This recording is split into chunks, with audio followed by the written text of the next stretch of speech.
Assalamualaikum warahmatullahi wabarakatuh. Halo semuanya, perkenalkan nama aku Naura Tantia Sista Sabani, bisa dipanggil Naura, dari kelas 10 IPA 3. Dan di video ini, aku bakalan ngebahas salah satu teks yang khas banget. Kenapa aku bilang khas? Karena kalau misalnya kalian baca aja nih sekali gitu teksnya, pasti kalian langsung tahu teks apa sih itu. Gimana? Kalian udah ngebayangin belum kira-kira teks apa yang bakal aku bahas? Aku kasih waktu 3 detik. 1, 2, 3. Yap, yang jawab teks anekdot. Kalian bener banget. Nah, daripada kelamaan, langsung aja kita masuk ke pembahasannya. Oke, sebelum masuk ke rincian materinya, aku bakal ngebahas dulu nih, apa sih teks anekdot ini? Mungkin di antara kalian pernah dengar, tapi nggak tahu apa sih teks anekdot itu. Atau mungkin kalian udah pernah belajar. Buat inget-inget lagi, aku kasih tahu aja kali ya. Teks anekdot itu adalah sebuah rangkaian cerita atau teks yang di dalamnya mengandung unsur lelucon atau kelucuan dengan tujuan mengkritik melalui sindiran yang menyangkut orang banyak.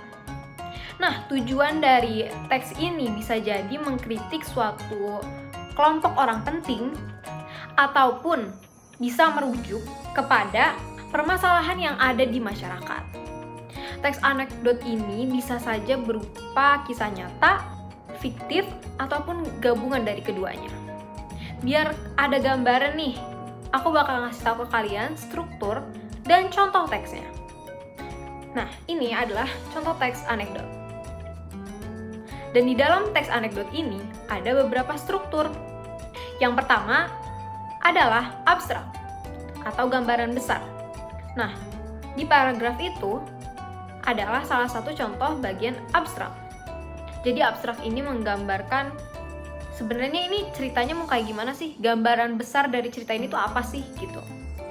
Selanjutnya adalah orientasi. Nah, di orientasi ini disebutkan atau diceritakan awal mula atau latar belakang atau mungkin bisa disebut pengantar dari cerita yang akan dibawakan atau ditulis. Ini aku kasih contohnya. Terus selanjutnya ada event. Nah, beberapa sumber menyebutkan bahwa event ini termasuk di dalam orientasi. Jadi kadang orang-orang menulis event ini sebagai orientasi. Jadi dimasukin gitu atau digabungin sama orientasi. Tapi beberapa sumber juga memisah keduanya gitu. Jadi intinya event ini sesuai dengan namanya merupakan rangkaian peristiwa. Selanjutnya adalah bagian krisis. Di krisis ini berisi konflik atau ketegangan atau puncak masalahnya nih yang ada di teks anekdot ini. Ini aku kasih contohnya ya di sini. Lalu ada juga yang namanya reaksi. Nah, biasanya di teks anekdot reaksi ini justru yang paling penting nih atau yang paling menggambarkan ini tuh sebuah teks anekdot. Karena di dalamnya itu ada kelucuan. Jadi kritik atau kelucuan yang terjadi di dalam teksnya itu biasanya ada di bagian reaksi. Lalu bagian akhir itu adalah koda atau penutup. Ya bisa berupa amanat, bisa berupa penutup cerita, bisa berupa kesimpulan juga. Oke, kan kalian tadi udah tahu tuh apa aja sih struktur teks anekdot, udah tahu juga apa itu teks anekdot dan contoh-contoh dari teks anekdot berdasarkan strukturnya tuh gimana sih? Tapi mungkin kalian masih bingung gitu. Mau pakai kata-kata yang gimana sih? Mau pakai gimana sih bahasanya? Atau tata bahasanya, tata kalimat, dan lain-lainnya? Aku bakal bahas salah satu yang paling penting juga selain pengertian atau apa itu teks anekdot dan struktur teks anekdot, yaitu fitur kebahasaan teks anekdot. Yang pertama, ini sering banget muncul, yaitu pertanyaan retorik. Hah, apaan sih pertanyaan retorik? Baru denger tuh. Gak usah bingung-bingung, nih aku bakal jelasin. Pertanyaan retorik ini merupakan sebutan untuk pertanyaan yang sebenarnya nggak butuh jawaban, gitu. Belum kebayang? Nih aku kasih contohnya nih. Nah, kayak gitu tuh, itu namanya pertanyaan retorik. Lanjut, ada kata penanda lampau. Kalau ini mungkin kalian udah tahu ya, kata lampau, penanda lampau. Berarti kata yang menunjukkan waktu atau situasi yang ada di masa lampau gitu. Contohnya ada di sini juga. Selanjutnya, ini salah satu yang paling penting di dalam teks anekdot. Kalau nggak ada ini ya bukan teks anekdot namanya. Yap, maja sindiran. Maja sindiran ini dibagi menjadi 4. Yang pertama adalah ironi atau sindiran secara halus. Tujuan dari sindiran ini adalah untuk mengingatkan. Biasanya sindiran ini tuh mengangkat hal-hal positif untuk hal-hal negatif. Jadi dia mengangkatnya hal-hal positif gitu. Kalau misalnya belum kebayang, langsung kelihatan ini di sini. Udah aku taruh contohnya. Pasti kalian langsung ngerti ya. Karena aku tahu yang nonton aku pasti pinter-pinter semua. Selanjutnya ada sinisme.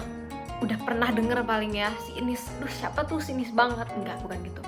Sinisme.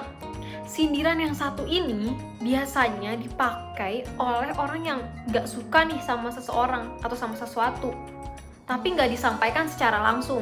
Dan hal ini tuh mengangkat hal negatif untuk hal-hal positif. Maksudnya apa tuh mengangkat hal negatif untuk hal positif?